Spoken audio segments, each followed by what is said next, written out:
હે સ્ટુડન્ટ્સ, તમે જાણો છો એમ લાસ્ટ 18 જૂન 2025ના રોજ યુએસ ગવર્મેન્ટે જે સ્ટુડન્ટ વિઝા અપોઇન્ટમેન્ટ ઉપર ટેમ્પરરી બેન મૂક્યો તો એ લિફ્ટ કરી લીધો છે. એટલે હવે ગમે તે ઘડીએ સ્ટુડન્ટ વિઝા માટેની અપોઇન્ટમેન્ટ ઓપન થઈ શકશે અને તમે એને બુક કરાવી શકશો. આ સાથે તેમને એક ઇમ્પોર્ટન્ટ અપડેટ પણ શેર કરેલું છે.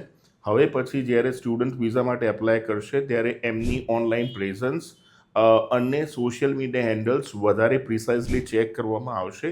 આ અંગે હમણાં 3 દિવસ પહેલાં યુએસ એમ્બેસી ઇન્ડિયાના ઇન્સ્ટાગ્રામ હેન્ડલ ઉપર પણ એમને અપડેટ શેર કરેલી હતી. આમ તો 2019ની સાલથી જ્યારે તમે DS-160 ફોર્મ સબમિટ કરો એમાં તમારે સોશિયલ મીડિયા હેન્ડલ્સની ડિટેલ પૂછવામાં આવતી હતી. પણ હવે એ લોકો દરેક સોશિયલ મીડિયા હેન્ડલ્સને વધારે પ્રિસાઇઝલી ચેક કરશે. આ માટે તમારે મુખ્ય 2 બાબતનું ધ્યાન રાખવાનું છે. એક, તમે જ્યારે DS-160 વિઝા એપ્લિકેશન સબમિટ કરો છો એટલે તમારા અલગ અલગ સોશિયલ મીડિયા હેન્ડલ્સ જેવા કે Instagram, Facebook, Twitter, LinkedIn, YouTube કે સ્નેપચેટ એ બધાના આઈડી પ્રોપર અને એક્યુરેટ મેન્શન કરવાના છે.